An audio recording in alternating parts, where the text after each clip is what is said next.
João Ribeiro, na sua opinião, quais são os maiores mitos e os maiores tabus para as pessoas que estão descobrindo e vivendo a mediunidade? Os maiores tabus estão relacionados às nossas crenças, né? A gente vem de crenças que, neste sentido, nos limita demais em relação à mediunidade.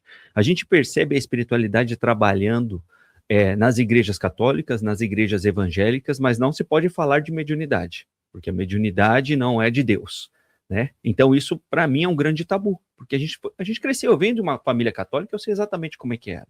Por mais que meus pais não tenham sido e não sejam pessoas preconceituosas, a falta de conhecimento faz com que isso gere um tabu.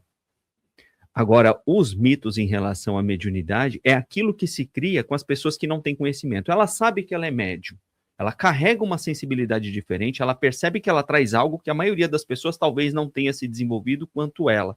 Só que ela tem aquela coisa da responsabilidade. Então, assim, eu vou desenvolver isso para quê? Eu vou mexer com isso para quê? Ah, não sei quem mexeu com isso e acabou ficando doido, acabou se perdendo. Então, esses são os mitos. Mas o que a pessoa tem que enxergar é qual tipo de dom ela carrega, qual é o talento que ela traz com ela. Então, vamos nos conhecer e nos desenvolver. Jesus dizia, né? Conhecereis a verdade e ela vos libertará. Conhece a ti mesmo. Você tem que saber quem você é, qual é o dom que você carrega, qual o talento que você tem, que precisa ser trabalhado, que precisa ser desenvolvido. Assim como nós precisamos conhecer nossas fraquezas. E a partir do momento que você conhece a sua mediunidade, ela deixa de se tornar um mito, ela deixa de se tornar um tabu, porque você passa a entender o quanto benéfico é saber exatamente o que você carrega e como usar isso a seu favor. A responsabilidade nessa caminhada é você se desenvolver, é você evoluir. Então a gente fica com medo de assumir a responsabilidade de ser um médium e ter que trabalhar para os outros. Não, você trabalha para você. Trabalhar para os outros talvez seja uma consequência de determinadas escolhas que você fará quando tiver conhecimento sobre isso. É muito importante você falar sobre isso, porque a gente está conversando aqui sobre esse assunto, né? Eu vejo que você trabalha isso de uma forma muito intensa, e durante muitos anos, principalmente com a indústria cinematográfica e a mídia, foi se colocado um enigma sobre o médium, né? O médium era tipo uma figura, tinha que ser um personagem, né? Que estava lá com uma bola de cristal, muitas vezes um gesticular diferente, tudo mais. E hoje eu vejo que muitas pessoas elas surfam essa onda também, tá? Acreditam que o médium ele precisa ser uma persona. Então ela não vive como o José, a Maria, ela vive como o médium, ela vira o médium na vida dela e esquece do dia a dia. E é muito interessante a gente falar sobre isso. Como é que você encara as pessoas que muitas vezes ficam extasiadas ao descobrirem a mediunidade e passam a querer viver como o médium, não como o RG ou o CPF dela no dia a dia? Você deu bons exemplos aí. Você falou de médiuns que não querem ser José ou não querem ser Maria. Eu quero ser o João, sendo médium, sendo quem eu sou. Eu carrego uma mediunidade que para muitos é considerada ostensiva, porque além de eu ter essa facilidade de fazer uma leitura energética das pessoas, eu faço leituras espirituais, me contato com consciências desencarnadas para trazer notícias para as famílias, para trazer relatos espirituais, e nem por isso eu preciso ser diferente daquilo que eu sou como essência. O João, como essência, é um pai de família, um homem casado há 20 anos, que tem amigos de infância, de 15, de 20 anos atrás, que carrega isso dentro dele e não deixa de ser quem ele é. Por que que muitas pessoas se transformam? Porque, querendo ou não, quando você percebe uma ostensividade naquilo que você carrega, nessa mediunidade, nesse dom, que é muito fácil para você fazer uma leitura com quem você está conversando, se é fácil eu fazer uma leitura com você, do que você é fácil dizer aquilo que você quer ouvir.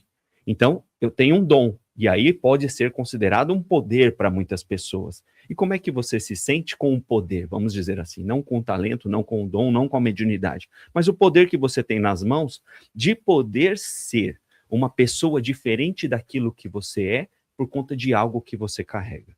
As celebridades são assim. O ator, muitas vezes, ele não demonstra quem ele é na vida dele, normal. Ele é o ator. Onde ele está, ele é o ator. E o jogador de futebol e todos os outros famosos. O médium acaba se comportando dessa maneira e eu acho que ele acaba se perdendo, porque ele se afasta da própria essência. E é justamente a própria essência dele que faz com que ele tenha essa mediunidade mais aguçada, mais ostensiva e mais conectada com aqueles que estão vibrando energia positiva. Então, se você está conectado com quem vibra energia positiva, você está fazendo um bom trabalho, transmitindo uma boa vibração, uma boa mensagem. Se você se afasta disso e cria um personagem, quem você está atraindo para esse personagem? Não existe essa necessidade. Lá atrás, talvez, houvesse essa necessidade por conta do impressionismo. Então, aquela coisa da bola de cristal, aquele turbante na cabeça, vamos trabalhar de uma forma diferente, pôr uma roupa diferente porque eu sou um médium. Não, você vai me ver vestido assim, você vai me ver de camiseta regata e de boné, sendo o mesmo médium de sempre, conversando com as pessoas do mesmo jeito. Então, eu não acho que existe essa necessidade de mudar a minha persona porque eu sou um médium. Eu continuo sendo o mesmo João. Muito bacana falar sobre isso. Eu gosto de falar sobre isso, né? Porque a gente normaliza algo, né? Você acha que está próximo? Qual que é a tua opinião sobre a normalização dos fenômenos mediúnicos, da sensibilidade, de pessoas que a vida inteira experimentaram por isso, mas elas colocam numa gaveta por conta dos preconceitos, julgamentos e estereótipos que a sociedade impõe, né, para o cidadão? Eu acredito que, e aí sempre uso uma mesma frase, o conhecimento é a chave para sair da escuridão. Nesse sentido, a maioria das pessoas ainda caminha na escuridão da própria ignorância em relação à mediunidade. Todos nós somos médiuns, como diz Kardec, uns mais ostensivos, outros menos. A partir do momento que todos nós despertarmos essa consciência, esses fenômenos mediúnicos deixam de ser só um exibicionismo. É normal, isso aconteceu no passado e pode acontecer hoje. É que dentro de algumas doutrinas espiritualistas, espirituais, foram cortando isso, foram tirando não o exibicionismo, mas aquela coisa que causava mesmo uma surpresa nas pessoas, como as mesas girantes, por exemplo, ou a materialização de alguma coisa, a materialização de um espírito. Isso foi sendo cortado porque eles colocam que não existe, não precisa disso para propagar a doutrina. Isso nós estamos falando de espiritismo. Mas eu acredito que é importante ter, para que as pessoas possam despertar para isso. Porque muitas pessoas buscam a espiritualidade porque estão passando por uma dificuldade muito grande. Então ela quer um conselho espiritual que faça ela sair daquela situação, achando que um médium ou um sacerdote, alguém possa mudar a realidade dela, e nós sabemos que não é assim. Você muda a sua própria realidade. Mas talvez trazer algo que impressione as pessoas em determinados lugares, em determinados momentos, seja benéfico para poder desconstruir aquilo que foi construído no passado. Tudo que acontecia no passado nesse sentido era endemonizado. Hoje já não é mais, porque a consciência das pessoas já não pensa mais dessa maneira. Nós mudamos isso. Conforme as coisas voltam a aparecer ou aconteçam, as pessoas vão despertar a consciência. Então eu acho que você tem que levar a palavra, você tem que dar o conselho espiritual, você tem que fazer a leitura energética, trazer uma psicografia, trazer uma mensagem, tudo isso impressiona. Só que eu acho que se tiver que materializar, tem que fazer o que tem que ser feito para despertar a consciência das pessoas. Alguns médiuns ou líderes religiosos dizem que cada um tem o seu tempo para despertar. Eu não gosto de trabalhar dessa maneira. Eu acho que nós estamos atrasados em relação a uma consciência coletiva. E aqueles que já estão buscando esse despertar, não considerados despertos, mas que estão buscando esse despertar, precisam levar as outras pessoas que estão à sua volta para que todos nós possamos despertar ao mesmo tempo. É uma consciência individual, mas trabalhando ao mesmo tempo o coletivo. O coletivo precisa avançar junto, porque senão essa consciência individual também não consegue ir muito longe. E as pessoas vão descobrindo a mediunidade, né? E como você falou, todos têm uma capacidade mediúnica, só que tem pessoas que são mais afloradas, né? Como você falou, até inclusive a questão de médios ostensivos, perceptivos e tudo mais. E quais são os principais cuidados que uma pessoa que está vivendo a mediunidade precisa ter, né, em relação ao dia a dia, hábitos e tudo mais, que uma pessoa que não tem tanto o aspecto de sensibilidade aflorado não precisaria se preocupar? Quando a gente fala de mediunidade aflorada, não é a mesma coisa que uma mediunidade aberta ou desequilibrada, né? Então nós temos que tomar cuidado com isso. O cara que tem uma mediunidade muito aflorada, mas não trabalha isso, ele é ostensivo, mas ele não trabalha, mas ele tem bons pensamentos, boas palavras e boas atitudes, ele está se blindando, por mais que ele seja um canal de receptividade muito forte. Mas aquele que tem uma mediunidade ostensiva e que está desequilibrado emocionalmente, no comportamento, palavras, pensamentos e tudo aquilo que ele traz, ele sim é uma porta aberta que pode ser aproveitado pelo baixo astral. Então, nós temos que ter cuidado em todos os sentidos caminhando na Terra.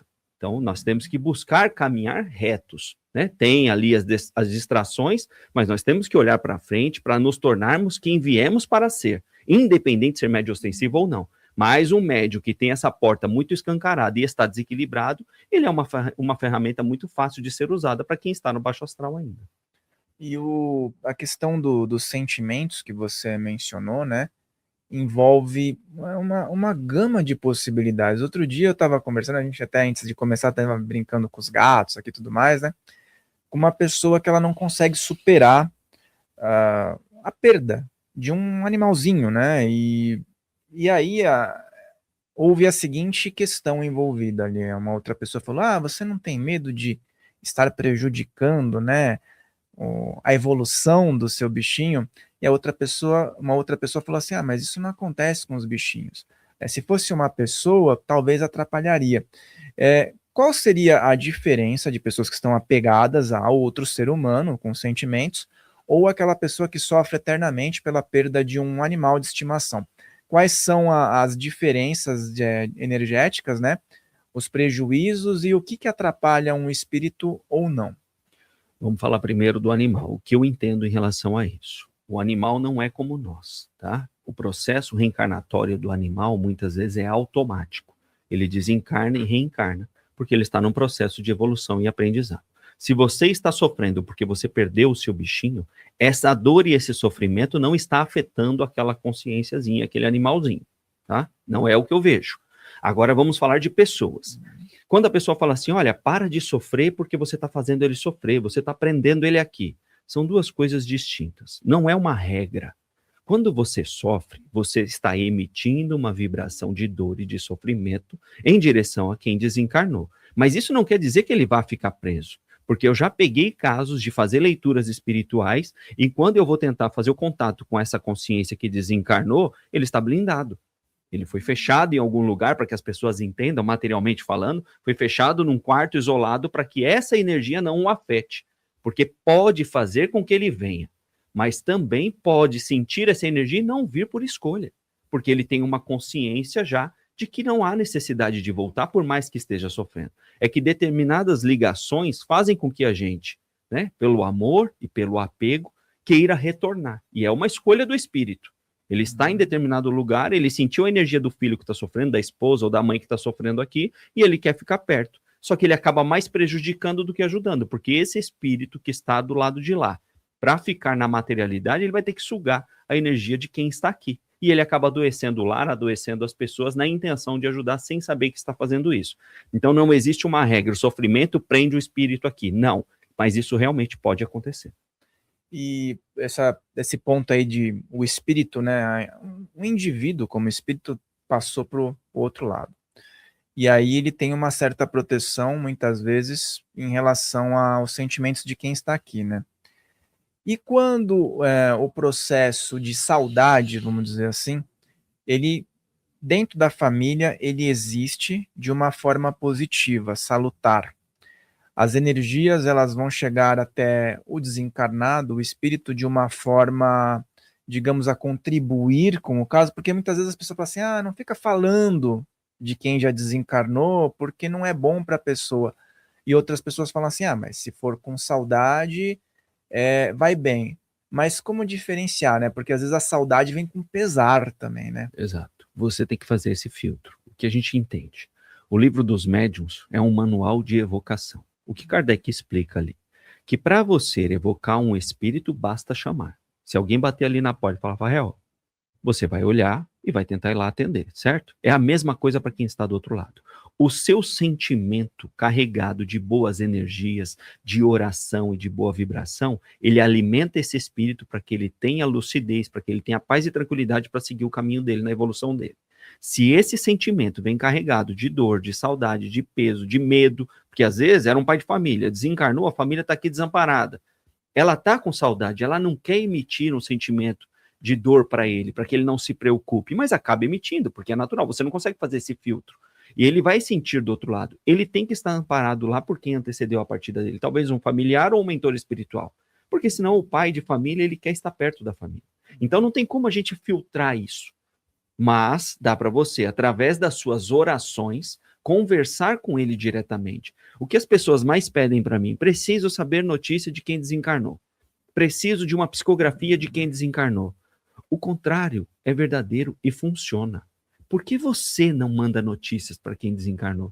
Por que você não manda uma carta para quem desencarnou? Quem já leu aquele livro Violetas na Janela, que foi o primeiro livro espírita que eu li, a mãe da Patrícia colocava uma violeta na janela aqui no plano material e plasmava para ela lá. Por que você não escreve uma carta e plasma para ele lá, dando notícias de como está e diga a verdade? Mas não uma carta carregada de sofrimento. Você pode dizer, olha, estamos sim enfrentando dificuldade, estamos numa batalha, estamos correndo atrás, mas a gente vai conseguir. Você está levando paz para ele. E ele vai perceber nas suas palavras que você está na batalha aqui, assim como ele tem que continuar lá. Agora, se você faz o contrário, fica só minando as forças dele e emanando energia negativa de dor e sofrimento, você está, de certa maneira, evocando esse espírito para que ele fique junto com você e ele não pode te ajudar. Esse livro é muito bacana, né? Também foi um dos primeiros livros que eu li. Acho que a maioria das pessoas que começa a ter um contato, né? Esse livro é muito bacana para entender várias questões, né? E aí a gente está falando sobre todo esse processo, né? É muito complexo, porque eu vejo assim, ó, quando a gente perde um pai, um vô, né? Uma pessoa que a gente ama, tal, dói, lógico, é fato. Só que se entende, né? Quando a árvore genealógica parte, por exemplo, de alguém mais velho, né? Às vezes um filho perder um pai muito cedo também é muito marcante. Mas eu vejo que as maiores dores e a maior dificuldade de entendimento, e com certeza é algo difícil para quem tem filhos, né? É quando o caminho é inverso, quando um pai ou uma mãe perdem um filho. E devem chegar casos desse tipo, né, dentro do que você realiza. E como que a gente consegue, de uma forma, digamos que técnica, espiritual, né, fazer com que essas pessoas compreendam muitas vezes o que racionalmente não se compreende no dia a dia? Com certeza é um dos casos que eu atendo e que eu dou mais atenção. Tá? Eu pego mães que perderam seus filhos por fatalidades, por doenças e por escolhas. Resolveu dar fim à própria vida. E isso causa muito sofrimento em qualquer uma das circunstâncias. Porque uma mãe ou um pai, eles não imaginam. Por mais que isso possa acontecer com qualquer um, você não imagina que você vai perder seus filhos. A tendência é você crescer, ficar velho e preparar eles para a sua morte. Quando isso é inverso, ninguém está preparado, não importa o grau de espiritualização que essa pessoa tem. Ela não está preparada. Porque a gente está acostumado a viver junto, na matéria. É uma separação momentânea. E aí o trabalho é nesse sentido. É uma preparação momentânea. Vamos entender o caso. Desencarnou por conta de uma doença, uma enfermidade. Eu posso ter uma explicação para ela de que essa pessoa sabia que ia passar por isso, ela foi a única que aceitou ser mãe, mesmo sabendo que perderia cedo. Olha o grau de quão valioso é essa escolha. Você foi a pessoa que deu oportunidade para ela passar pelo que tinha que passar. Ah, foi um acidente por conta das próprias escolhas de quem desencarnou. A primeira coisa que você tenta tirar dessa mãe é a culpa. Porque a mãe ou o pai sempre vai se sentir culpado. Por que eu não falei? Por que eu deixei aquele dia? Por que eu não cobrei? Eu já sabia que estava acontecendo. Quando dá fim à própria vida, por que eu não percebi os sinais? Então você trabalha a culpa, você trabalha a questão das escolhas que são pessoais e tem que ser respeitada. Se o seu filho escolheu fazer algo contra a própria vida, por mais que isso seja extremamente dolorido, não foi uma escolha que ele fez. Você está se sentindo culpada porque em determinados momentos você vai entender que poderia ter percebido os sinais. Mas não é fácil. A gente não pensa nessas coisas. A gente não está acostumado a viver isso. A gente pensa assim, o filho vai chegar de madrugada, toma cuidado na rua, pode vir alguém fazer um mal para você. Isso você está sempre atento. Não bebe, vai dirigir, porque pode ter um acidente. Você não vai imaginar que o filho vai fazer uma escolha dessa. Você não vai imaginar que o filho vai ter uma doença. Então a gente não está preparado. O trabalho psicológico nesse sentido e espiritual é para que essa mãe tire primeiro a culpa que ela carrega. Porque em qualquer uma das circunstâncias ela se considera culpada, ou por não ter feito o que devia ter feito, ou por ter feito menos do que devia ter feito. O segundo é fazer com que ela entenda que é uma separação momentânea. E que da mesma forma que ela vai encontrar os pais que já desencarnaram, ela também vai encontrar esse filho. E o terceiro é trazer, de alguma maneira, E isso é um trabalho que eu faço, uma notícia desse filho, algo muito particular, para que essa mãe saiba que ele está vivo. Porque por mais que nós sejamos espiritualistas, e as pessoas sejam por aí espíritas e umbandistas, elas ainda têm dúvida em relação à vida após a morte. E nós que vivemos isso sabemos, isso é fato, isso existe, a consciência continua. Como vai continuar é crença. A gente enxerga da forma como a gente foi orientado a enxergar. Mas não importa, o que importa é que vai continuar. E ele está aqui, está se comunicando, está trazendo isso para você. É ele, eu tenho certeza que é ele. Então acalme seu coração. Porque agora você tem que continuar sua caminhada aqui, você tem outras responsabilidades, você talvez tenha outros filhos, tem seu marido, tem a sua vida para continuar vivendo, enquanto ele vai continuar caminhando lá. Então o trabalho gira em torno disso, desse cuidado de livrar ela da culpa e fazer ela despertar a consciência, para que ela tenha que continuar vivendo aqui enquanto ele está vivendo lá. E essa questão das mensagens é interessante, né? Porque a maioria das pessoas, elas buscam um conforto nisso, e muitas vezes isso ajuda muito quem está aqui sofrendo. Mas muitas vezes as pessoas passam por muito tempo e não recebem uma mensagem, né? Ou ainda não dizem que não é o momento.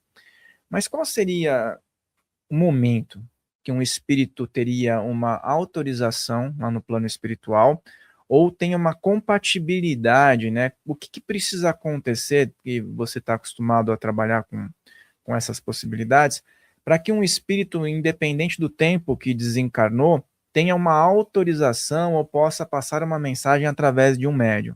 Isso, foi o que a gente aprendeu, né? Todo espírito, quando ele desencarna, ele precisa passar um tempo na espiritualidade, ser acompanhado, receber uma autorização para se comunicar. Da forma como eu faço, isso não é necessário. Eu acompanho muitas vezes um espírito que acabou de desencarnar. Na verdade, ele está desencarnando, eu já estou acompanhando ele, ajudo nesse processo junto com quem me acompanha, para que ele seja desligado. A gente não desliga ninguém, a gente auxilia nesse processo.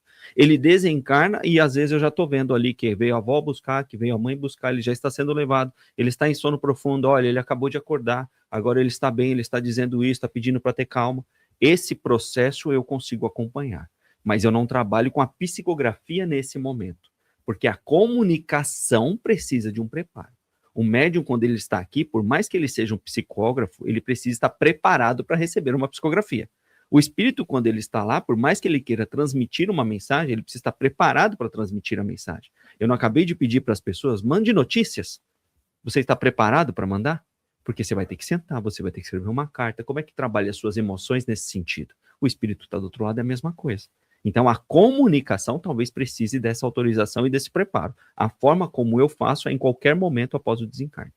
E a questão do medo, né? Eu vejo assim, talvez as pessoas, ela não é, acho que não é o processo de desencarnar e estar em outro lugar que gere mais medo ou confusão. Eu acho que é o limiar entre tudo isso, né? É o momento que a pessoa está sofrendo e passando para o outro lado, né? Porque a partir do momento que a pessoa se deu conta que passou para uma outra dimensão, uma outra possibilidade de existência, ela vê que ela não morreu, né? Na realidade, ela continua existindo, né?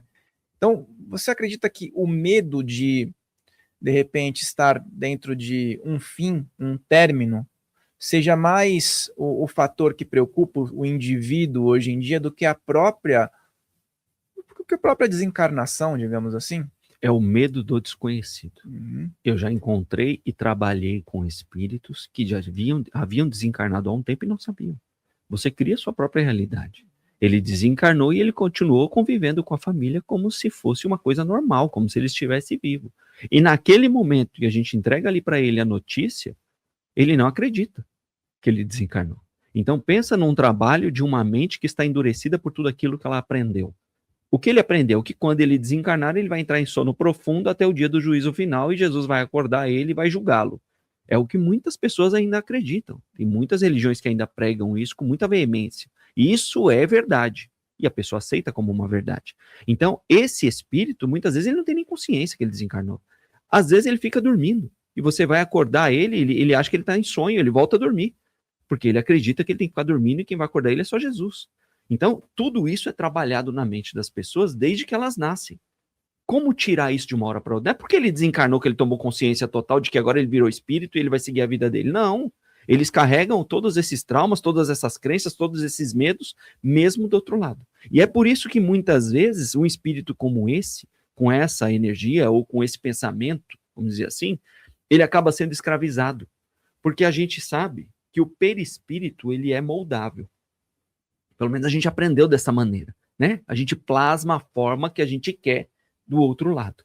E entre os espíritos que caminham na escuridão, no baixo astral, nas trevas, seja lá como queira entender, ele tem essa inteligência. Então o cara plasma nele mesmo a imagem do demônio. Quem é o demônio? Aquele com chifre, com pé de bode, com rabo de seta e um tridente na mão. Quando o cara desencarna e dá de frente com esse cara, plasmado dessa maneira para assustar ele acredita diante de quem? Do diabo, do demônio. E aí acaba se tornando um escravo, porque foi isso que ele aprendeu. Ele aprendeu que era exatamente assim. Aí ele fala, pronto, agora daqui para frente você vai trabalhar para mim. E aponta os erros dele, a culpa que ele carrega no coração, o remorso, tudo aquilo que ele traz e fala, por conta disso, pronto. Já identificou, já apareceu dessa maneira, daqui para frente ele é um escravo. Até ele ganhar lucidez neste momento, para entender que aquele cara não tem força para escravizá-lo, ele se torna um escravo. E o que ajuda ele muitas vezes a ter essa lucidez é a oração sincera de quem está aqui, que faz com que ele escute aquela vozinha na mente dele, que vai trabalhando aquilo para que ele possa enxergar a realidade que ele está vivendo, que não é real. E esse poder da oração? Muitas pessoas negligenciam e outras pessoas também fazem oração com sofrimento, né, chorando e tudo mais. Qual seria o poder, né, de pessoas que aqui estão realizarem a oração e, em contrapartida, pessoas que estão do outro lado também realizarem as orações mediante a quem está aqui? Eu falo para todo mundo, eu me considero hoje um espiritualista cristão, por mais que a minha base de estudo seja a doutrina espírita. Jesus, para mim, é o maior mestre que caminhou nessa terra, o espírito mais elevado que pisou aqui, na minha opinião. Ele orava todos os dias. Ele tinha que ter um momento dele de oração de manhã, às vezes à tarde e às vezes na noite. Nós, que somos, vamos considerar meros mortais, por mais que sejamos deuses como ele nos ensinou, nós negligenciamos esse autocuidado e essa conexão com o divino, com o Pai Criador, com o Filho Eterno, com o Espírito Santo. Você negligencia isso, você se torna vulnerável às coisas mundanas, às expiações, às provas, às tentações, a tudo aquilo que vem de alguma maneira influenciar você de forma negativa. A oração faz com que você esteja conectado ao todo, conectado ao divino e blindado em relação a essas energias. Então, eu tenho que fazer oração todos os dias? Tem.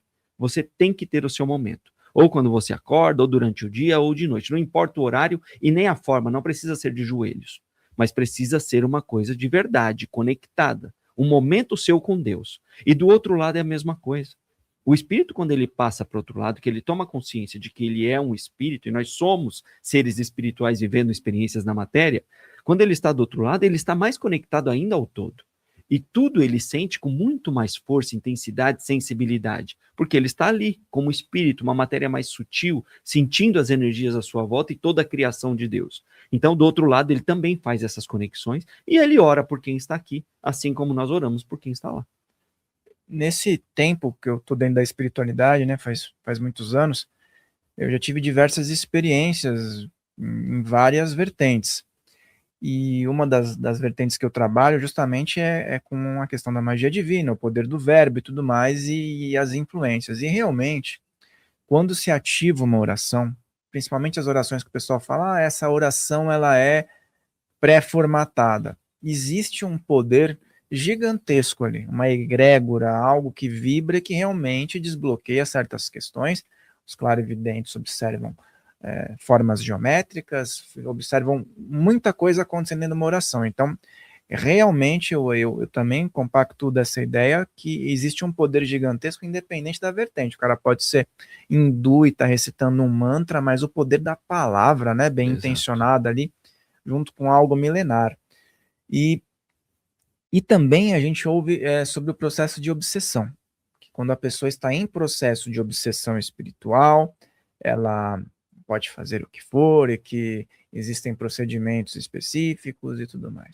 Mas, de fato, o que define se uma pessoa está sendo obsediada ou se uma pessoa está recebendo uma tentativa de obsessão espiritual?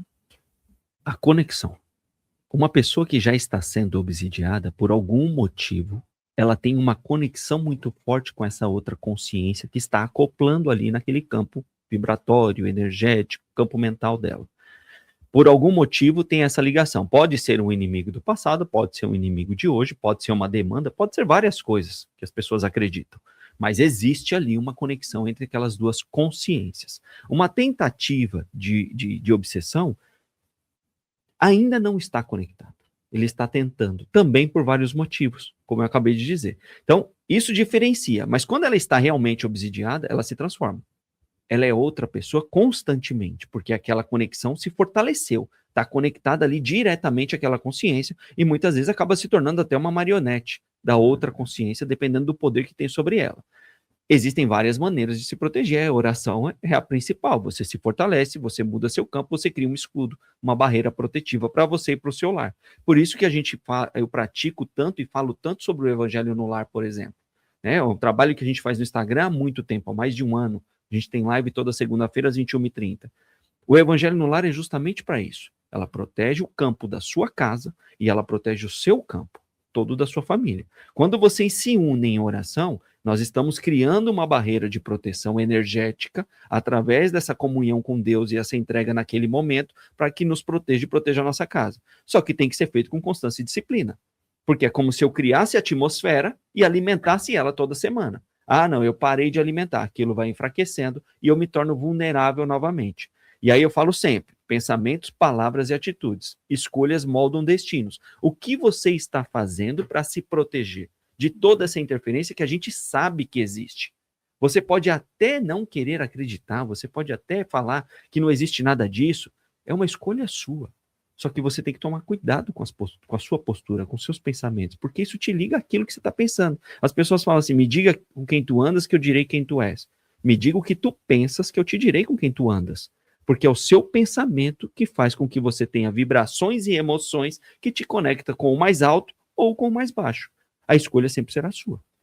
Hoje a gente observa que existe um comércio em torno da obsessão espiritual, né? E aí as pessoas encomendam algo para o indivíduo, o encarnado para outro encarnado, vamos dizer, quer vingança, quer controle, quer... E aí, lógico que existem espíritos envolvidos que em nada têm pessoal contra o indivíduo, mas participam porque existe algo maior, uma magia trevosa, uma demanda, como você mencionou. O que é mais complicado nesse cenário? Quando é de um encarnado para um encarnado recebendo de um desencarnado ou o encarnado demandando, obsediando o desencarnado lá. Existem todas essas que você citou, mas a mais comum, a que as pessoas mais me procuram é quando elas estão sendo ameaçadas, infelizmente, por supostos líderes religiosos. Porque o cara fazia parte de uma casa, ele resolve sair, o cara segura todas as coisinhas dele lá das entidades dele, das energias, das consciências que ele trabalhava, e ainda fala para ele que a entidade tal vai lá perturbar ele, vai destruir a vida dele. Eu atendi uma mulher um tempo atrás, em que ela veio para mim com essa história. E ela estava sofrendo muito, com medo do que aquele cara poderia fazer com ela por conta das ameaças que ele fez. Que ia colocar a entidade tal nas costas dela, que ia prejudicar a vida dela, acabar o casamento, o emprego, tudo. O cara ameaçou ela em todos os sentidos só porque ela decidiu sair da casa.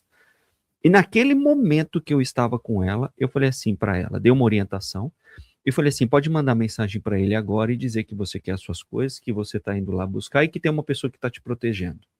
Ela só fez isso porque eu estava ali, mostrando que eu estava protegendo. Resolveu, pegou as coisas, depois eu disse para ela, não sou eu que te protejo, é você. Ninguém tem o poder de fazer mal contra você, a não ser que você permita. Aí você pode encontrar vários outros caras que trabalham com magia negra, com um monte de coisa, que falam assim, não, eu tenho o poder para fazer mal para quem eu quiser. Você tem a intenção, você tem a atitude, você pode até tentar, mas se aquela pessoa estiver protegida, se prepare, porque isso vai voltar para você. Isso é fato. Eu não tenho que me preocupar com o que os outros estão fazendo para mim. Eu tenho que me preocupar com quem eu sou. Pensamentos, palavras e atitudes. Eu sempre vou repetir isso. Quem eu sou define o tamanho da proteção que eu tenho. Simples assim. Então, cuide da sua vida, cuide da sua família, cuide de você e não se preocupe com os outros, porque não tem poder para fazer mal nenhum na sua vida, a não ser que você abra a porta para eles. E aí a frase que o maior poder de alguém que recebeu uma magia é o medo que ela tem de receber uma magia. Exato. Né? Ela acredita que aquilo é possível. Quando você acredita que algo é possível acontecer na sua vida, acontece. Bom ou ruim. Só que a gente tem medo demais das coisas. A gente escuta ameaças. Se um cara disser que vai fazer um mal para você, e você é um cara equilibrado espiritualmente, que tem conhecimento, você vai olhar para ele e vai falar, pode fazer. Tudo bem. Se eu receber, é porque alguma coisa errada eu estou fazendo. E não é questão de ser vaidoso, achar que é mais forte que todo mundo. Não é isso que eu estou ensinando para ninguém. Eu só quero que você enxergue o poder que tem dentro de você. Vós sois deuses. O reino de Deus está dentro de vós. Podeis fazer o que eu faço e muito mais. Esse foi o ensinamento que nós recebemos. A sua força é aquela que você determina que é. Quem conhece a própria força? É difícil. Então nós estamos sempre dependendo de alguém. A gente depende de um líder religioso, a gente depende de um médium, a gente depende de uma pessoa, porque a gente precisa de um amparo. Só que você não precisa de ninguém. Você precisa adquirir conhecimento.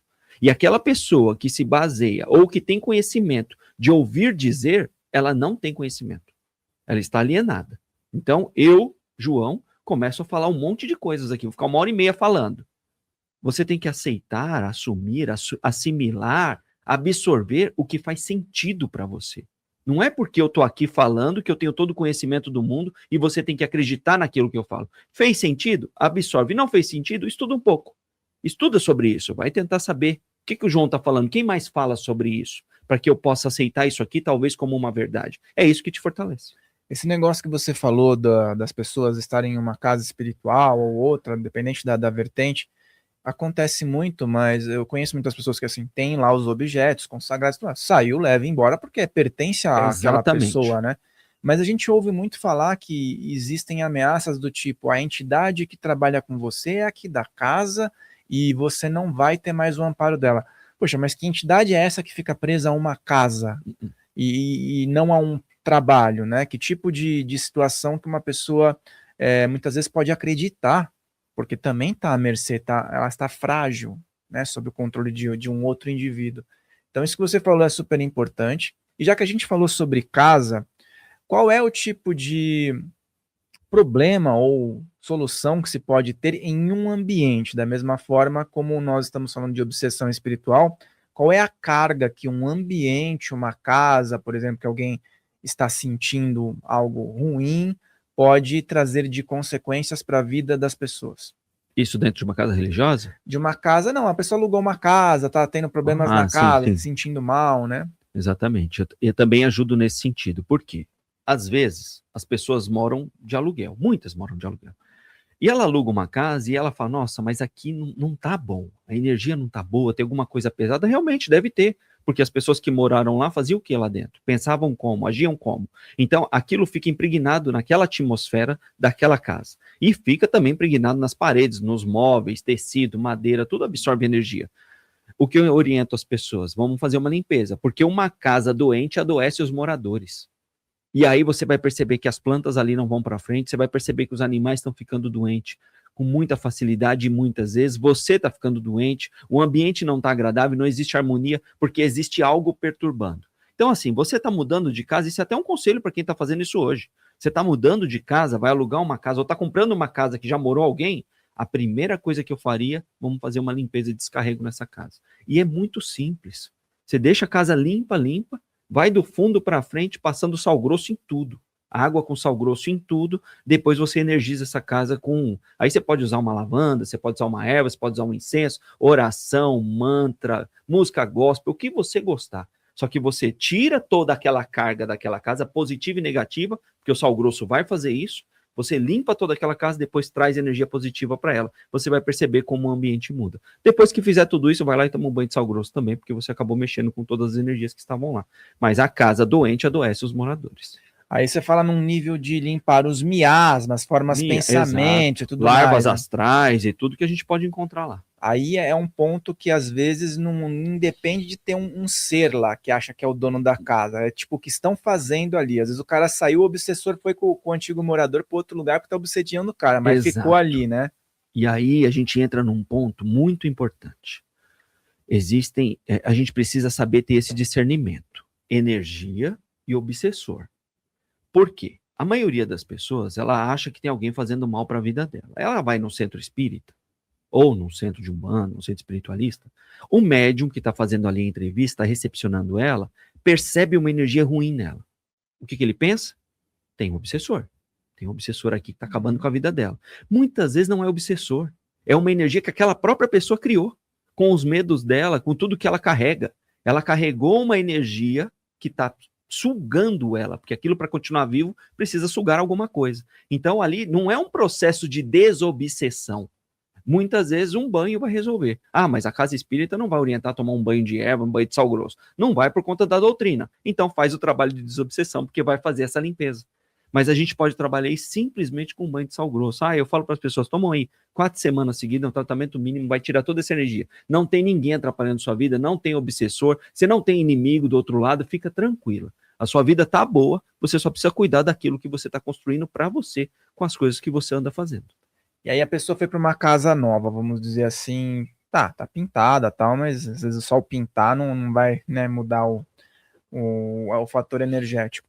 E você comentou sobre orações, né, sobre práticas que as pessoas podem fazer.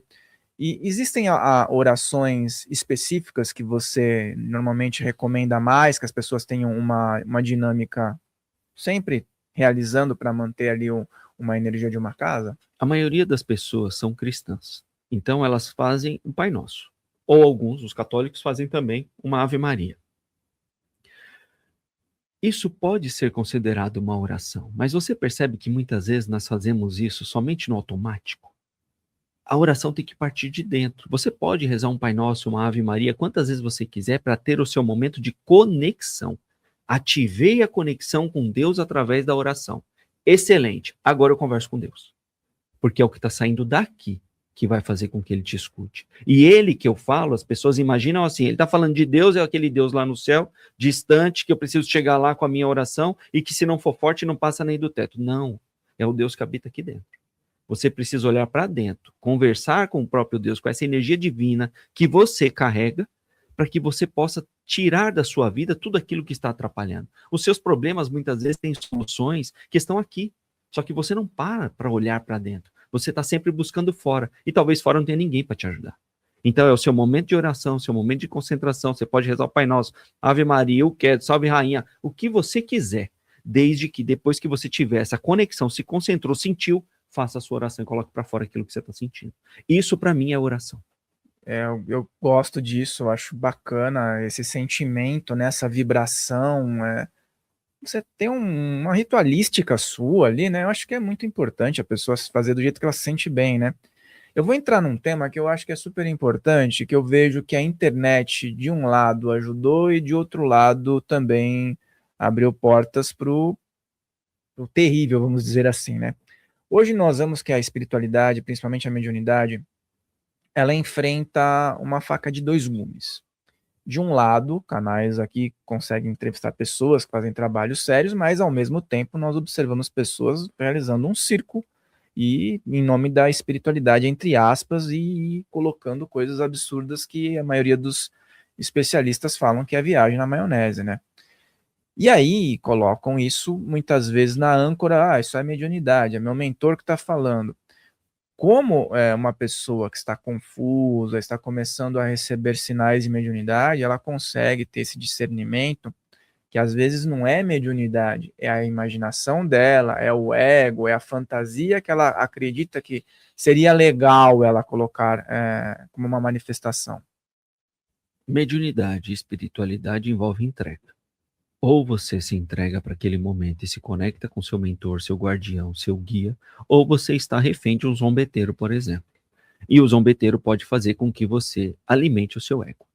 Então, você se conhece? Autoconhecimento é liberdade. Quando você busca se conhecer, você sabe exatamente quem você conhece exatamente as suas fraquezas e aonde você não pode se arriscar. porque eu não vou me envolver em lugares que eu sei que ali eu sou frágil, sou vulnerável. Então, quando você começa a fazer coisas e dar vazão a sentimentos, emoções, palavras que estão alimentando o seu ego, talvez você não esteja conectado ao seu mentor, ao seu guia. Porque os meus guias, os meus mentores, meu guardião, eles trabalham para que eu evolua. Por mais que eu transmita uma mensagem para alguém, aquela mensagem tem que ser para me ensinar primeiro. Não adianta eu achar que eu já sei de tudo e que daqui para frente eu consigo coordenar um trabalho espiritual sem os meus, porque isso não vai fluir. Para qualquer lugar que eu vou, para dar uma entrevista, para estar aqui conversando com você, eu já fiz as minhas orações, eu carrego comigo aquilo que eu tenho que carregar para ter a minha conexão aqui, primeiro para me proteger onde eu estiver e para dar vazão àquilo que precisa fluir. Então, se eu estiver falando algo que eu não deveria, eu terei uma sensação física para me dar um sinal, olha, que esse não é o caminho da conversa. Se eu estiver falando coisas que eu tenho que seguir nesse caminho, eu vou ter outro sinal para que a conversa continue nesse sentido, porque assim está agradando a todos. Eu não trabalho sozinho. Quando você acha que está disposto e que está pronto para fazer tudo sozinho, você começou a se perder. E os tabus que a gente começou falando, né, sobre... A gente vê muito um formato, às vezes até pré-moldado, de que o médium precisa desenvolver e que ele tem que desenvolver de um certo jeito, porque senão ele vai sofrer consequências na vida material, vai sofrer consequências no emocional, e que o caminho precisa ser meio que desenhado de tipo, tem que desenvolver, senão a vida vai para trás. E eu queria que você falasse um pouco isso sobre qual seria um caminho ajustado e se realmente essas consequências de uma forma ou de outra, ou uma magnitude maior ou menor, podem chegar na vida de um médium. Pensa assim, nós somos seres espirituais vivendo experiência na matéria. Nós temos que caminhar aqui com as duas pernas. Nós precisamos cuidar da matéria e de tudo aquilo que nos traz o retorno material, porque precisamos disso nessa vida. Mas nós temos que também alimentar a questão da espiritualidade, porque somos seres espirituais. Ah, então eu sou um ser espiritual vivendo na matéria e carrego mediunidade ostensiva. Vai prejudicar a minha vida se eu não desenvolver isso? Talvez. Talvez sim, talvez não. Por que sim? Porque se você tem uma mediunidade ostensiva, isso pode em algum momento trazer uma perturbação para você. E você pode até em determinado momento perder o senso da realidade. Você já não sabe mais se os pensamentos são seus ou são de outros. Então você busca o entendimento, o conhecimento, se fortalece nesse sentido, você não precisa desenvolver um trabalho, mas você usa isso para benefício próprio. Aí a pessoa vai falar assim, não, mas a mediunidade é um dom dado por Deus e precisa ser trabalhado em prol do próximo. Tudo precisa ser trabalhado em prol do próximo. Então eu uso a mediunidade a meu favor, me equilibro nesse sentido espiritual e material, prospero materialmente e ajudo um monte de gente. Você não está ajudando do mesmo jeito? Você não está usando a sua espiritualidade, a sua mediunidade para se desenvolver, para ganhar mais o material, para poder ajudar outras pessoas? Não faz diferença. O que importa é que você sempre faça algo para alguém. Mas antes precisa fazer por você. Você precisa estar equilibrado e preparado para ajudar. Nós vivemos aqui numa busca incessante por conhecimento, por evolução. Você pode escolher ter essa busca incessante só para questões materiais. É uma escolha sua. Só que, pelo que eu acredito, em determinado momento isso vai se tornar frágil, porque espiritualmente você não avançou. E o contrário é verdadeiro. Você pode usar todo esse discernimento que você tem, essa inteligência, para se desenvolver espiritualmente. Mas se o material não vier, como é que você sobrevive? Por isso tem que caminhar com as duas pernas. E sobre a mediunidade ainda, muitas pessoas dizem, para mim já deu, já tá tarde demais, tenho, sei lá, 50 anos, 60 anos e nunca dei atenção e agora não vai ser o momento. E uma outra pergunta já junto a essa. E no caso de crianças que começam a ter sinais muito cedo, qual é o limite do contato espiritual e se o desenvolvimento espiritual pode ser feito até num aspecto de mensagem, incorporação, vamos dizer, ou psicofonias, qual é o limite saudável para uma criança e qual é o limite de idade que uma pessoa pode acreditar ter em relação ao desenvolvimento?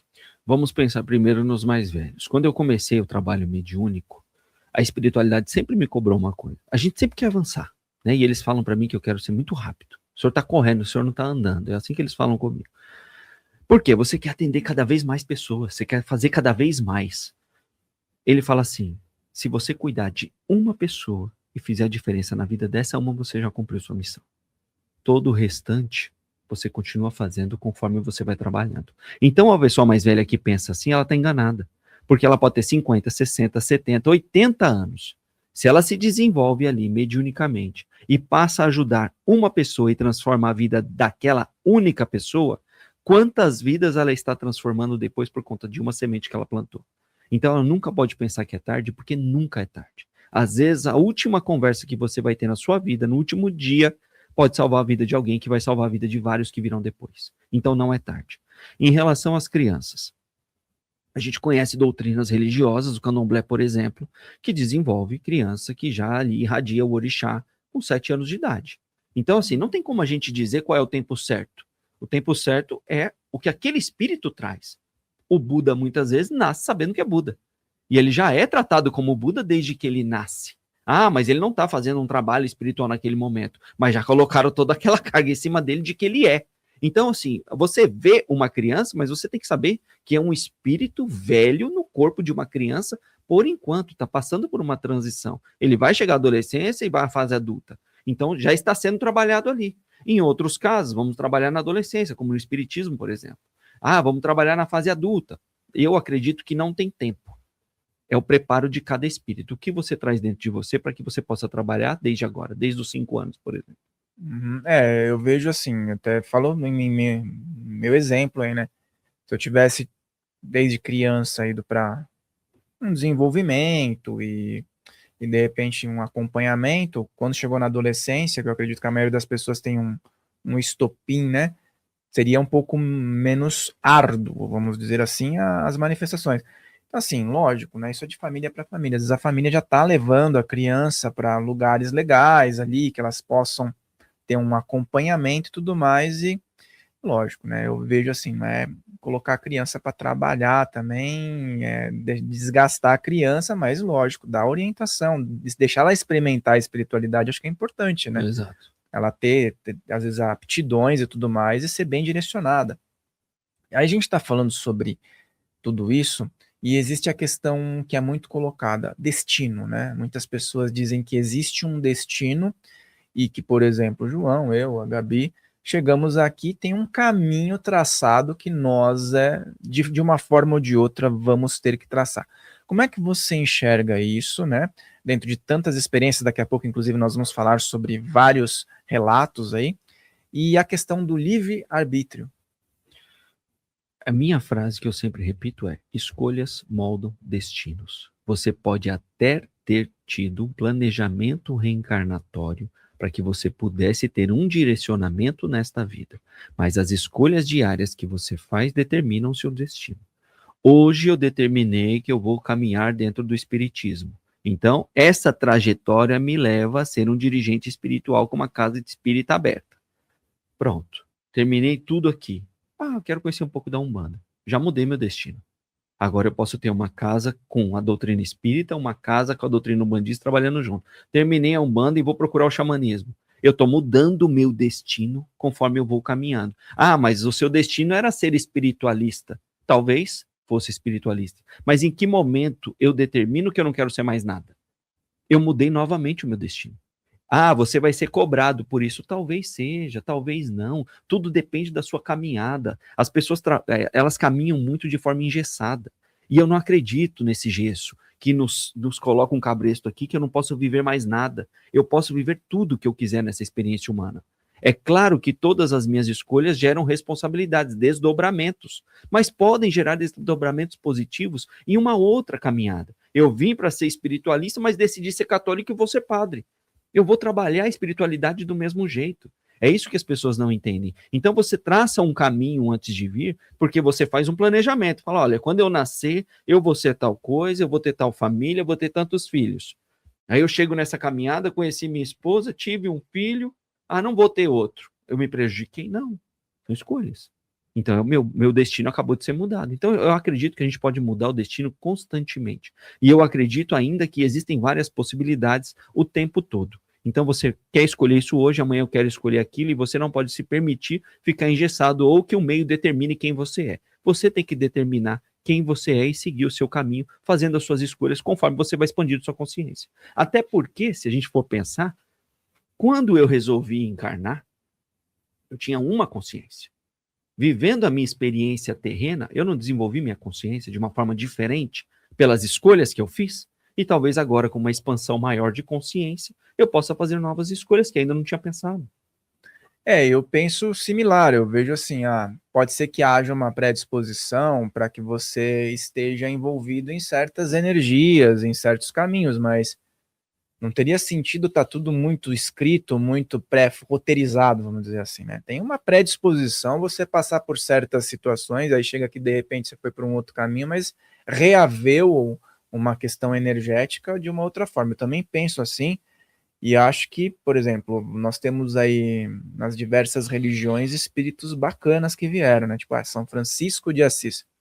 Onde que ele poderia estar encarnado numa época onde quem dominava era aquela instituição? Talvez tinha que ter sido lá. Se ele tivesse em outro lugar, quem ia dar atenção para ele, né? Exatamente. Então eu acho que é muito bacana a gente pensar com essa amplitude. Você fala sobre diversos relatos, né?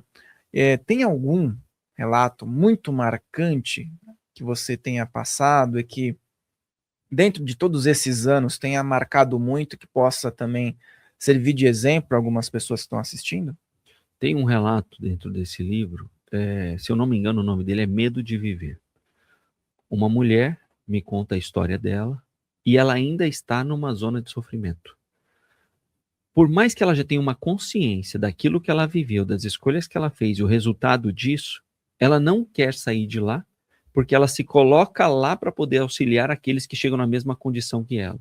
Mas ela poderia já ser uma socorrista. Não, ela quer estar como um deles. E ela continua lá, eu vejo até a imagem dela quando eu escrevo, e eu acho que, no livro não tem as imagens, mas quando eu postei no site tinha.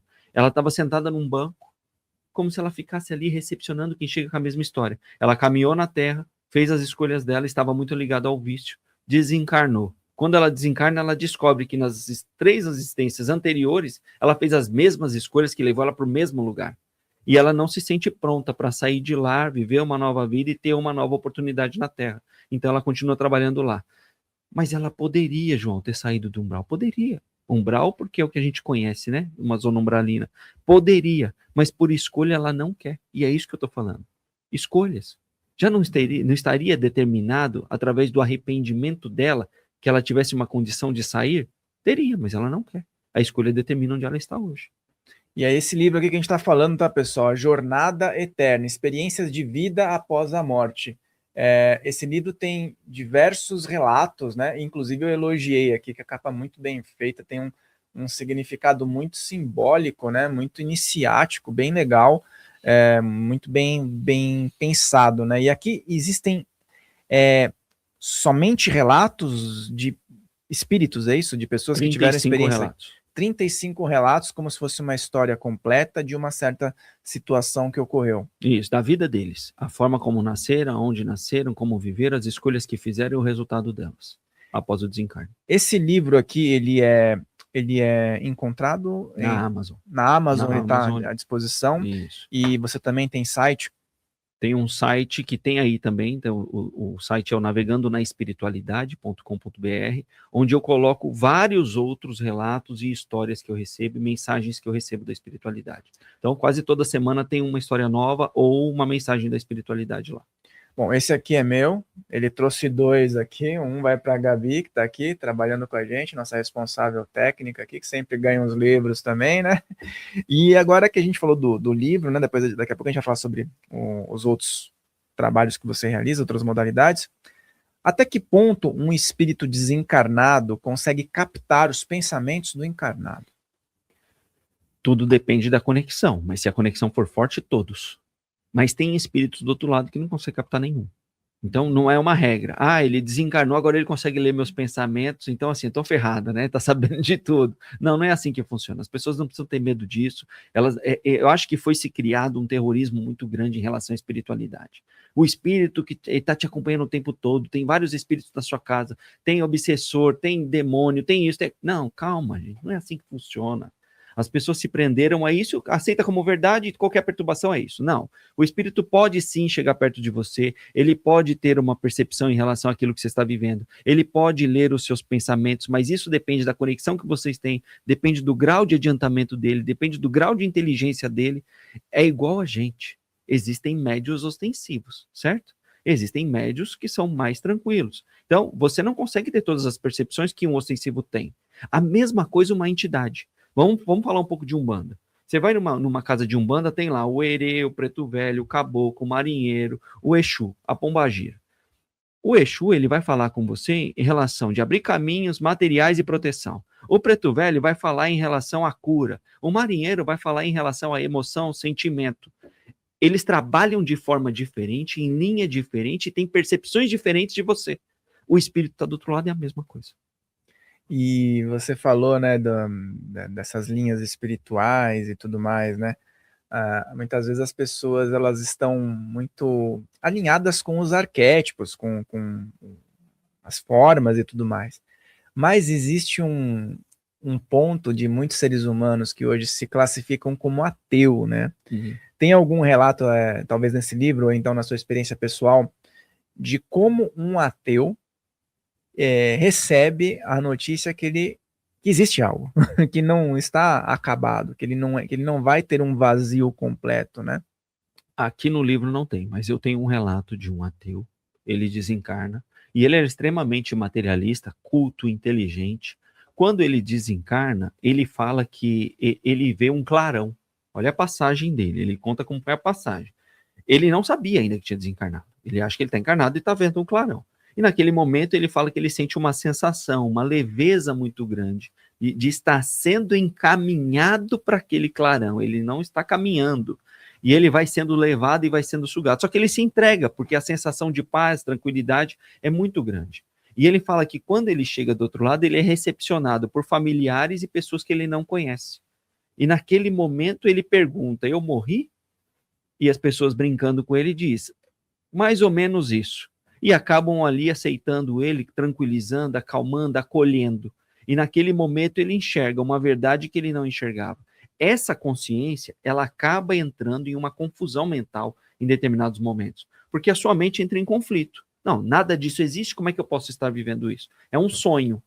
Durante um tempo você acredita que é um sonho, depois você percebe que é uma vivência. Aquilo é você, só que agora numa outra dimensão.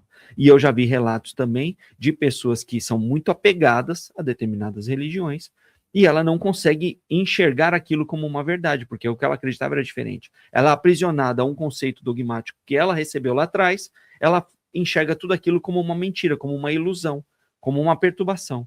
E depois que ela aceita aquilo como uma verdade, para que ela possa seguir em frente e continuar evoluindo, porque ela está vivendo numa dimensão diferente. Deve ser muito surpreendente para um ateu, né? Quando ele de repente se dá conta que ele continua existindo, não no corpo que ele acreditou que era a única possibilidade, né? Mas eu acho que o ateu, ele muitas vezes ele tem um certo bloqueio em relação a algo que ele passou, não seja totalmente ateu, mas ele diz isso para ser pro forma, né? Porque se um ateu tem um intelectual muito grande, ele vai questionar como tudo teve uma origem, né? Então tem uma frase do Krishnamurti que o cara chega e fala assim: Krishnamurti não, é Ramakrishna. Ramakrishna, será que Deus realmente existe? Ele falou: se você existe, talvez Deus também exista, né? Se você já parou para pensar isso.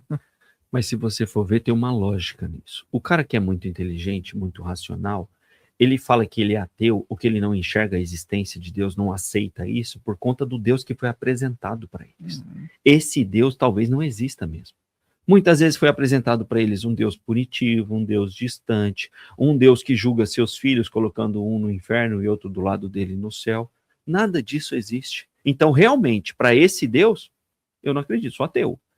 Mas você tem que acreditar que exista algo regendo tudo isso que a gente vive. Porque não é normal ter tanta perfeição. Você olha para a natureza, você olha para os animais, olha para o ser humano, olha para a Terra, um pontinho no espaço, e fala que nada existe. Existe uma força que rege tudo isso. O que é Deus, é deusa, é uma energia, não interessa. Mas que existe algo, existe. Então ele fala que é ateu por conta desse Deus que foi apresentado, por conta das religiões, não porque ele não acredita que exista alguma coisa depois. Até porque as pessoas têm aptidões diferentes, pensamentos diferentes, e não é uma coisa pré-moldada, não é uma só biológico, maquinal, né? Então cabe muito pensamento, muita reflexão sobre isso. E você falou que você realiza atendimentos, então você tem um trabalho que está nas redes sociais já faz um tempo. Conta um pouco para a gente como é que funciona esse trabalho, como é que você chegou nessa formatação, né? E eu acredito que muitas pessoas ficaram interessadas. Então, amplia essas possibilidades para as pessoas que estão assistindo. E você que está assistindo, lembra, pessoal, de deixar o teu like, se você não deixou no começo, de se inscrever no canal, tocar no sininho. Temos a possibilidade de você se tornar membro aqui do canal, porque a gente sempre tem vídeos extras só para os membros, grupo do WhatsApp só para os membros e materiais extras que às vezes são disponibilizados para que você receba no grupo do WhatsApp e também aqui na nossa aba comunidade. Então fortalece, é simbólico e você recebe alguns benefícios. Maravilha? Coloque suas questões aqui, vou convidar o João para vir dar uma lida nos comentários aqui e realizar interações. Tá certinho, pessoal? Vamos lá, fala um pouco mais dessas possibilidades, né? O que o teu trabalho engloba e o que as pessoas vão encontrar ao buscá-lo, né? Como eu tenho facilidade de fazer essa leitura energética, muitas pessoas tentam entender o que é isso. Fala, mas o que é isso? O que é um consultor energético espiritual que faz leituras? Eu consigo enxergar você numa forma que você não se enxerga. Então, muitas pessoas buscam um atendimento comigo, aí eu falo assim, você está precisando de quê? O que exatamente eu posso te ajudar? A maioria fala, não sei. Aí o que eu faço? Eu falo assim, então me permita fazer uma leitura em relação a você. Pego o nome completo dela, a data de nascimento, e escrevo tudo aquilo que eu estou vendo na energia dela, estou sentindo na energia dela. E geralmente é o que ela está passando, é o que ela está vivendo. São traumas de 20, 30 anos atrás, que ela nunca contou para ninguém, e que eu consigo enxergar porque está lá. Isso está causando sofrimento.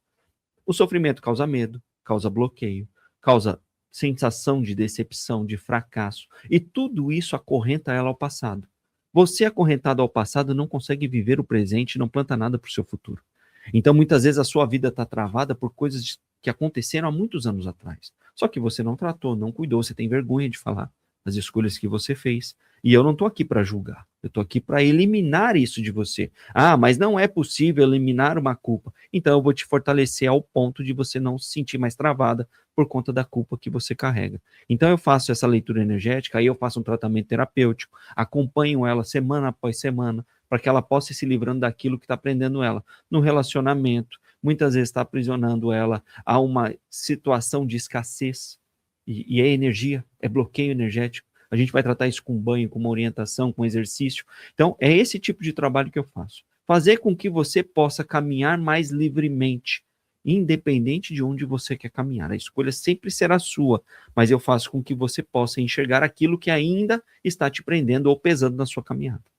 Essa parte da escassez eu acho que pega muito, né? Principalmente para quem está querendo conhecer mais a espiritualidade. Hoje em dia, um pouco menos, mas era muito forte isso que o espiritualista ele não pode estar bem materialmente, né? Então deve chegar muito as pessoas que estão se sentindo culpadas, às vezes por estarem bem financeiramente e se sentem culpadas por algo que está acontecendo em outro lugar e não tem nada a ver com ela, né?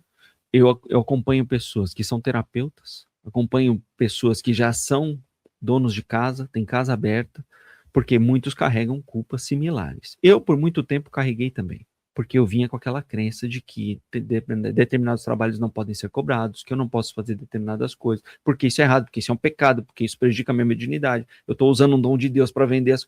Não, calma, são coisas e coisas. Por exemplo, um trabalho de leitura espiritual que eu faço para trazer notícia de quem desencarnou, eu não cobro, porque isso é o meu dom, é o que eu carrego. Todo o resto que eu trabalho não envolve só a mediunidade, envolve todo o conhecimento que eu adquiri ao longo da minha caminhada, de todo o tempo de leitura, de estudo, de cursos que eu fiz. Então eu consigo ajudar essas pessoas abrindo a mente dela nesse sentido. E o contrário é verdadeiro, porque aqui são pessoas espiritualizadas que têm dificuldade de lidar com a matéria e com o dinheiro.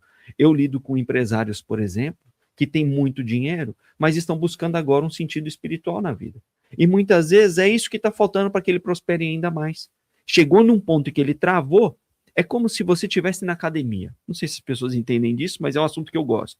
Eu vou lá fazer um exercício para o meu peito, por exemplo. Só que se eu não tenho o braço forte, não adianta nada. Então eu posso prosperar mais materialmente, mas eu tenho que estar com o meu espiritual equilibrado.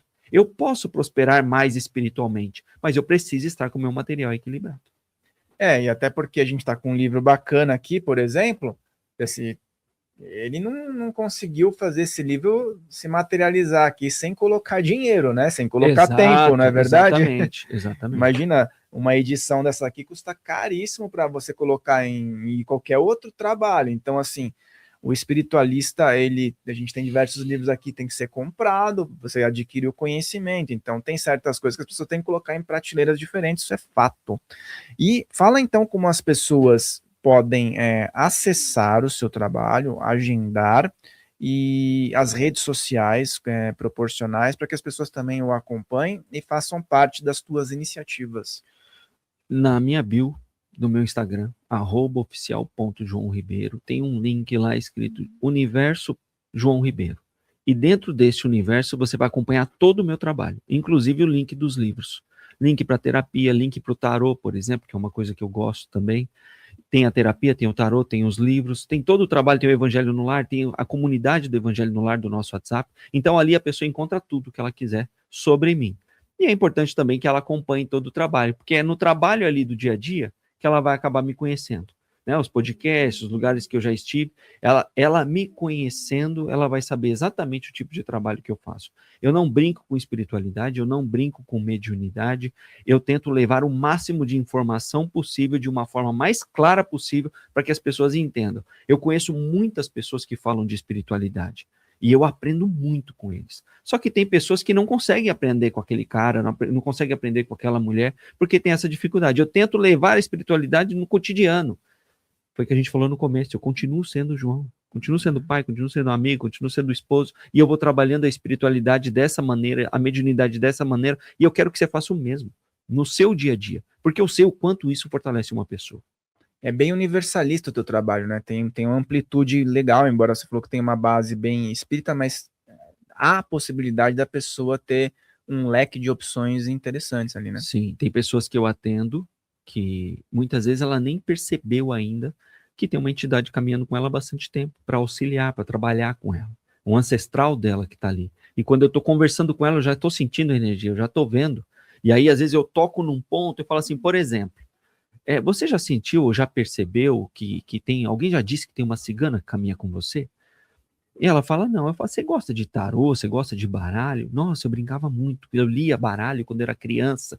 Então, assim, ela carrega todos esses sinais dentro dela, só que ela nunca se aprofundou para se identificar com esse arquétipo, que é o que a gente acabou de falar. E é um arquétipo que trabalha com ela, que caminha com ela, que orienta ela, só que precisava de alguém mostrar para ela. Agora ela sabe. A partir do momento que ela sabe, ela se conecta com essa energia. E às vezes a pessoa até sonha, né? Sonha, tem encontros. Ser, né? Exato. E aí fala, quem que é esse ser que aparece, que é familiar, né? Exato. Uma pessoa que você gosta, você começa a sentir a energia. Eu trabalho com pessoas que hoje, tem uma pessoa, por exemplo, que eu trabalho, ela era evangélica quando ela me procurou. Só que ela me viu num podcast e falou, vou procurar ele para saber como é que é isso. Hoje, por exemplo, ela sente a energia da entidade que tá com ela chora de emoção. Porque já estava. Ela só não percebia, porque estava com um véu. Ela estava presa a uma crença que limitou ela naquele sentido. Isso não é ruim, eu falo isso para as pessoas. Conheci pessoas também que me disseram assim, nossa, como eu pude ficar tanto tempo presa a isso? Não, mas aquilo trouxe para você uma bagagem, aquilo trouxe experiências, aquilo trouxe um conhecimento que é válido, todo conhecimento é válido. Daqui para frente, vamos tirar o véu e vamos caminhar aqui. Daqui a pouco você vai querer tirar outro véu e caminhar ali. E eu acho que a pessoa tem que seguir assim. Eu não posso ficar preso em um aquário. Existem rios, existe um oceano me esperando. Então, onde eu puder estar, eu vou colher um pouquinho daquilo que tem para me dar. É legal você falar sobre isso, sobre os arquétipos dos mentores, né? Eu tenho amigos de diversas funções religiosas, inclusive vários amigos pastores, um abraço aí para os amigos. E muitas vezes não é que a pessoa ela tem uma crença, por exemplo, eles falam certos nomes, às vezes em algumas igrejas, que vai tirar, né, aquela presença e demoniza, né, o nome, né? Mas às vezes o mentor que acompanha aquele pastor, que é gente boa e tudo mais, é um desses arquétipos que tá lá, não tá nem aí, ele sabe que o cara não tá falando barbaridade, assim, não é maldade, o cara continua acompanhando, o mentor não se liga muito nisso, né? É muito interessante você falar, porque às vezes a pessoa tem ali uma cigana, tem ali um preto velho, um Exu mesmo, e É o espírito que tá ali, tá acompanhando e pronto, né? E tem uma missão a cumprir. No mínimo, a missão dele é estar do seu lado, te ajudando. Então, eu tenho um, então eu tenho que trabalhar. Não, não tem. Você não é obrigado a nada. Você é o dono das suas escolhas. Então, naquele momento em que aquilo está acontecendo dentro de uma igreja, por exemplo, é a falta do conhecimento. E aquele pastor, muitas vezes, foi o que você disse, ele não é maldoso, não. Ele aprendeu assim. Então, ele aprendeu que esses nomes que foram endemonizados são demônios. E ele está sentindo uma presença, e muitas vezes é real, a presença que ele está sentindo, só não é quem ele está achando que é. Então, ele vai dar um nome ali, e quando essa pessoa ouvir esse nome na rua, ela vai ficar com medo. Não, porque eu aprendi que tranca-rua é demônio. E aí, isso é um problema. Porque a gente tá pegando um Deus de uma religião, uma entidade de uma religião, algo que muita gente acredita como sendo benéfico para a vida deles, levando para dentro de outra e endemonizando. É como se você pegasse Jesus aqui, levasse para dentro do candomblé e demonizasse ele. Você não ia gostar. Então eu acho assim, você pode trabalhar ali uma quiumba, um zombeteiro, um obsessor, mas você não precisa dar nome. Até porque você não tem certeza se é o nome. Você está usando os que vêm na sua cabeça, porque são os que você conhece. Geralmente são os mesmos, né? Então são sempre os mesmos nomes, e eles conhecem muitas vezes mais nome de entidade do que o próprio umbandista que está lá dentro do terreno todo dia. É verdade, e às vezes não vão estudar o significado, receberam aquilo, é uma reação em cadeia, né? Daí fica como um imaginário popular. Você falou, é verdade mesmo, e às vezes a pessoa nem tem culpa. Mas é isso, meu irmão, eu agradeço aí, tá um bate-papo bacana aí, pessoal, então sigam lá o Instagram dele, as redes sociais que ele passou, procurem esse livro na Amazon, para que você possa ter contato aí com o que a gente falou, uma parte do que a gente conversou, demos algum relato aí para que você tenha de exemplo, mas aqui você vai ter 35 relatos, é isso? 35 relatos espirituais. 35 relatos. Gratidão, meu irmão, quero que você dê uma mensagem final para quem ficou até aqui, né, as pessoas que acompanharam. Eu vou fazer um convite para quem ficou até o final, para quem acompanhou. Toda segunda-feira, às 21h30, ao vivo no Instagram, a gente faz o Evangelho no Lar há mais de um ano. A gente está agora, 60 e poucas semanas, fazendo o Evangelho no Lar. E é uma live muito bacana, tem lives batendo aí 2.000 pessoas conectadas ao mesmo tempo. Então imagine o tamanho dessa corrente de oração, de comunhão com Deus, de entrega e o benefício que ela traz para as pessoas. Eu recebo muitos relatos de cura e de transformação no lar, e eu quero te fazer o convite. Participe de um, sinta a energia dessa corrente e você vai ver o quanto isso vai fazer bem para a sua vida e para a sua família.